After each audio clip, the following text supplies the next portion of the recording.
بسم اللہ الرحمن الرحیم۔ السلام علیکم۔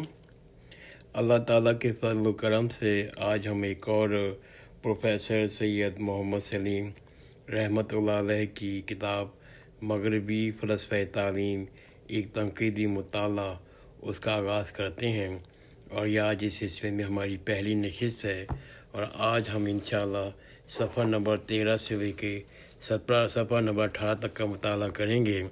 اور آج کا جو پہلا ٹاپک ہے وہ ہے پیش گفتار، اور یہ تحریر کیا ہے سید عزیز الرحمان صاحب نے۔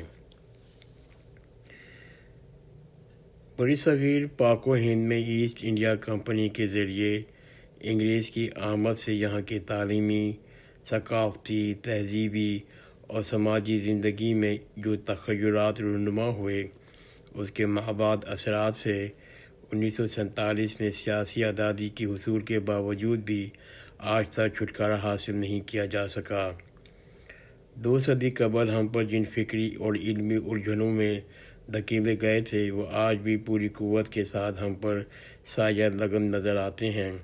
یہ بات ہر دردمند اور صاحب بصیرت کے لیے تشویش کا باعث ہے۔ اس میں شک نہیں کہ آج کے فکری یلغار اس دور کے مقابلے میں کہیں کم ہے، مگر آج ہم بہت سے حوالوں سے زیادہ آزادی کے ساتھ اس یلغار کا مقابلہ کر رہے ہیں، مگر اس دوران ہونے والے نقصانات اس قدر وسیع، ہمہ گیر اور دوررس اثرات کا حامل تھے کہ اس کا تلافی آسان نہیں تھی۔ سب سے بڑا نقصان یہ ہوا، خیر و شر کے پیمانے تبدیل ہو گئے، اچھائیاں برائیاں قرار دے دی گئیں، مسلمہ برائیاں قابل فخر ٹھہریں، وقتی ضرورتوں سے دائمی مضرتوں کی شکل اختیار کر لی، انتہائی اقدام معمول کی کارروائی تصور ہونے لگے۔ ان حالات میں اہل علم نے قوم و ملت کی رہنمائی کا فریضہ مسلسل انجام دیا۔ یہ سلسلہ کسی نہ کسی شکل میں آج تک جاری ہے۔ موجودہ کتاب اس سلسلے میں بہت سے پہلوؤں سے امتیازی حیثیت رکھتی ہے، جس کا اندازہ اس کے مطالعے سے بخوبی ہو سکتا ہے۔ اس کتاب کے مؤلف سید محمد سلیم اس موضوع پر محقق و ماہر کا درجہ رکھتے ہیں۔ دسیوں کتب اور ہزاروں مقالات اور مضامین تعلیم، فلسفہ تعلیم، تاریخ اور مغربی علم و افکار پر تحریر کر چکے ہیں۔ یہ کتاب پہلی مرتبہ 1981 میں شائع ہوئی تھی۔ اس کا جدید ایڈیشن مؤلف رحمۃ اللہ علیہ کی وفات کے بعد شائع ہو رہا ہے۔ ایک ایسے وقت میں جب مغربی علوم و افکار کی تنقیدی مطالعے کا رجحان ہمارے ہاں ایک بار پھر پیدا ہو رہا ہے، ہمیں یہ کتاب اپنے قارئین کی خدمت میں پیش کرتے وقت خوشی محسوس ہو رہی ہے۔ انشاءاللہ وقتاً فوقتاً پروفیسر سید محمد سلیم رحمۃ اللہ علیہ کی دیگر کتب بھی پیش کیے جائیں گی۔ سید عزیز الرحمان، 12 جنوری 2008، 2 محرم الحرم 1429 ہجری۔ تعارف: حافظ وحید اللہ خان۔ یہ کتاب میری ایمان پر لکھی گئی ہے، جیسا کہ منصف نے دیباچے میں اس کا ذکر کیا ہے۔ مجھے خوشی ہے کہ میری تحریک پر ایک بلند پایہ کتاب وجود میں آ گئی۔ یہ کتاب تعلیمی ادب میں ایک قابل ذکر اضافہ ہے۔ تنظیم اساتذہ پاکستان نہایت مسرت کے ساتھ اس کتاب کو قارئین اور ناظرین کی خدمت میں پیش کرنے کی سعادت حاصل کر رہی ہے۔ کتاب کے قدر و قیمت کا صحیح اندازہ تو اہل علم قارئین ہی لگا سکتے ہیں، وہی لگائیں گے۔ میں اپنی پسند ان پر مسلط نہیں کرنا چاہتا۔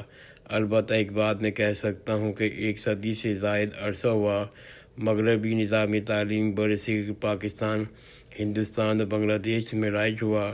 سرکاری سرپرستی کے باعث بتدریج یہ پودا تناور درخت بن گیا۔ آج حصول آزادی کے بعد یہ نظام تعلیم ہر لحاظ سے غالب اور کار فرما ہے، مگر ایک سوال اول روز سے دینی حلقوں کی جانب سے اور دیگر اہل علم کی جانب سے پیش کیا جاتا رہا ہے۔ مغربی نظام تعلیم کی قدر و قیمت کیا ہے؟ یہ کسی قسم کے فلسفہ حیات کا فروغ دیتی ہے؟ یہ کس قسم کے فلسفہ حیات کو فروغ دیتی ہے؟ کیا یہ نظام تعلیم مسلمانوں کے ملی تقاضوں اور ضمیر اجتماعی سے ہم آہنگ یا مصادم ہے؟ یہ نظام تعلیم مسلمانوں کے ملی تقاضوں اور ضمیر اجتماعی کے ہم آہنگ یا متصادم ہے۔ مسلمان معاشرے میں اس نظام تعلیم نے کس قدر تعمیری اور تخریبی قوتوں کو پروان چڑھایا، یہ سوال قومی اور ملی نقطہ نظر سے انتہائی اہمیت کے حامل ہیں۔ کسی بھی اقدام سے قبل ان سوالات کا جواب حاصل کرنا ضروری تھا، مگر ملک میں ایک طاقتور مغربی قوم کی حکمرانی تھی۔ فضا مغرب پرستوں سے سرشار تھا۔ مغربیت کے شور و غل میں یہ منفرد اور مدھم آواز دب کر رہ گئی۔ قومی تعلیم کے پیشواؤں نے اس جانب کو توجہ نہ دی، مگر ہمارے دوست پروفیسر سید محمد سلیم رحمۃ اللہ علیہ نے ان منفرد اور مدھم آواز کو سن لیا۔ پیش نظر کتاب میں انہوں نے مذکورہ 12 سوالات پر سیر حاصل بحث کی ہے۔ ان کا طریقہ کار عقل کو اپیل کرنے والا اور معلومات افزا ہے۔ اگر کوئی شخص مغربیت پہ ایمان لے آیا تو یہ اور بات ہے، مگر کوئی شخص جس نے اس کتاب کا مطالعہ کیا ہے وہ اس کتاب سے متاثر ہوئے بغیر نہیں رہ سکتا۔ منصف معلومات کا اتنا وزن قاری کے ذہن پر ڈال دیتے ہیں کہ انکار کی کوئی گنجائش باقی نہیں رہتی۔ میرے محدود مطالعے کے پیش نظر اردو یا انگریزی زبان میں کوئی مستقل کتاب اس موضوع پر موجود نہیں ہے۔ اولیت کا شرف پروفیسر سید محمد سلیم رحمۃ اللہ علیہ کو ہی حاصل ہے۔ ایک اور نقطہ نظر سے یہ کوشش بہت قابل قدر ہے۔ پروفیسر سید محمد سلیم عربی زبان اور ادب کے طالب علم ہیں۔ پاکستان آ کے گورنمنٹ کالج شکارپور میں عربی کے استاد مقرر ہوئے۔ ملازمت سے استعفیٰ دے کر انہوں نے 1960 میں شاہ ولی اللہ اورینٹل کالج منصورہ حالہ قائم کیا۔ کالج سرکاری تحویل میں لے جانے کے بعد 1973 سے وہ پھر گورنمنٹ کالج شکارپور میں عربی کے استاد ہیں۔ ان کے تعلیم اور تدریسی پیش منظر ہے۔ بظاہر انہوں نے مغربی فلسفہ اور سائنس نہیں پڑھا۔ یہاں حیرت کی بات یہ ہے کہ اس مولوی نے یورپ کے تاریخ، فلسفہ اور علوم کو اتنا وسیع اور عمیق مطالعہ کہاں کیا اور کب کیا، جس کا شاہد عادل خود یہ کتاب ہے۔ اگر میں دعویٰ کروں کہ اس میدان میں یہ مولوی انگریز خوانوں سے بہت آگے نکل گیا ہے تو اس میں قطعاً کوئی مبالغہ نہیں۔ جو کام انگریز خوانوں کو انجام دینا چاہیے تھا وہ کام اس مولوی نے سر انجام دیا ہے۔ بہرکیف پاکستان کی علمی محفل میں اس کتاب کو پیش کرتے ہوئے انتہائی مسرت محسوس کرتا ہوں۔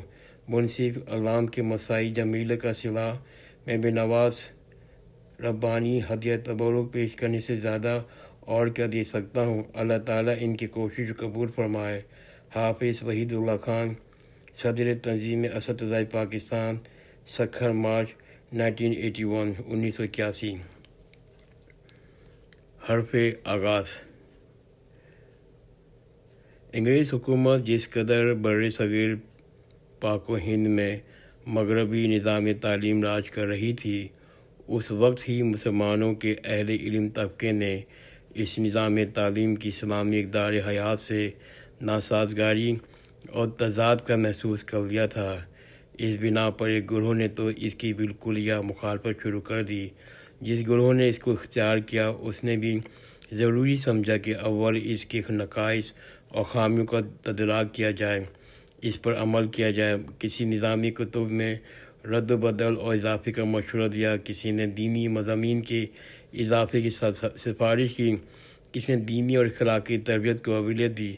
بہرحال ایک صدی آزمائے جانے کے بعد آج سبھی لوگ اس نظام تعلیم سے پیدا شدہ فکری، کجہی، عملی بے راہ روی سے واقف ہو چکے ہیں۔ یہاں ان بزرگوں کی دور بینی اور دینی بصیرت کو داد دینی پڑتی ہے، جنہوں نے آغاز کار میں اتنی جلدی سے اس کی خامیاں اور تباہ کاریوں کو بھانپ لیا تھا۔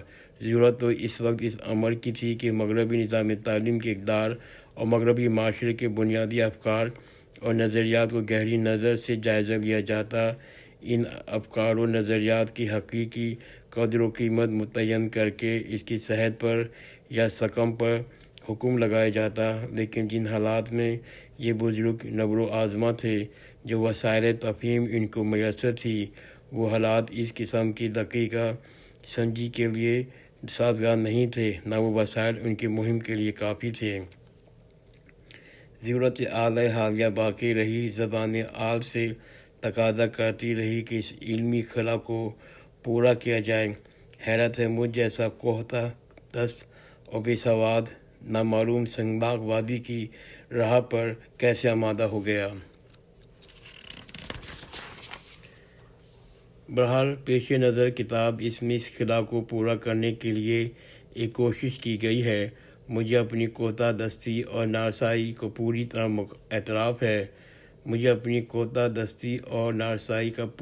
اعتراف ہے، تاہم یہ خوشی ہوتی ہے کہ میں نے اس ادارے راہ میں پیش قدمی کی ہے کہ عجب میری جسارت کسی اہل تر اور فاضل تر شخصیت کے لیے مہمیز ثابت ہو اور وہ موضوع کا حق ادا کرے۔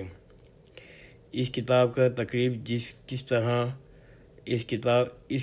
تقریب کچھ اس طرح ہے کہ تنظیم اساتذہ پاکستان کا اجتماع 30 نومبر 1974 کو سکھر میں ہونا طے پایا۔ صدر تنظیم اساتذہ جناب حافظ وحید اللہ خان صاحب نے اہکر سے اصرار کیا کہ میں بھی اجتماع میں شرکت کروں، پھر خود میرے لیے ایک موضوع عنوان طے کیا، اس پہ مقالہ پیش کروں۔ عنوان یہ تھا مذہب اور اخلاق سے اہل مغرب کی بغاوت۔ میں نے مقالہ لکھ کر اجتماع پیش کیا۔ سامعین میں سے بعض حضرات نے کلمات تحسین ادا کیے اور راکم کی ہمت افزائی فرمائی۔ حافظ صاحب کی تحریک پر پھر جامعہ پنجاب کے شعبہ اردو تعلیم کے انجمن فاضلین نے 9 مئی 1975 کو اہکر کو اپنے یہاں آنے کی دعوت دی اور یہ مقالہ سنا۔ وہاں بھی احباب نے بڑی ہمت افزائی کی۔ مزید محنت کے بعد اب وہ مقالہ موجودہ کتاب کی شکل میں پیش کیا جاتا ہے۔ 15ویں صدی پر ہجری اعلیٰ صاحب علیہ السلام کی آمد کی تیاریاں ہو رہی ہیں۔ اہکر بھی یہ حقیر سی پونجی ملت اسلامی کے حضور پیش کرنے کی سعادت حاصل کر رہا ہے۔ شاید یہ حقیر سی کوشش اسلام کی نہضت جدیدہ کے لیے معین مددگار ثابت ہو جائے۔ شاید یہ حقیر سی محنت بارگاہ خداوند تعالیٰ کے اشرف قبولیت حاصل کر لے۔ مبیضہ 1978 میں تیار ہو گیا تھا، مگر باعث افسوس وہ گم ہو گیا۔ اسے دوبارہ مبیضہ تیار کرنا پڑا۔ اس وقت یہ تلخ حقیقت سامنے آئی، دوبارہ مبیضہ تیار کرنا تحریر و تصویر کے مراحل میں بہت دشوار ترین ہوتا ہے۔ اس مبیضہ تیار کرنے میں رفیق محترم جناب پروفیسر عبدالحسیب نقشبندی نے جس خلوص اور محبت کا مظاہرہ کیا ہے، اس کا ذکر کرنا اپنا خوشگوار فریضہ سمجھتا ہوں۔ اگر ان کے مخلصانہ رفاقت حاصل نہ ہوتی تو شاید بعض مراحل طے نہ ہو پاتے۔ محمد سلیم، گورنمنٹ کالج شکارپور سندھ، بدھ 27 ذوالقعدہ 1400، 8 اکتوبر 1980۔ میں اپنا مطالعہ کا اختتام ابھی کرتا ہوں۔ انشاءاللہ آئندہ کی نشست میں ہم باب اول یورپ کا کلیسائی معاشرہ کا مطالعہ کریں گے۔ جزاک اللہ خیرن، خدا حافظ۔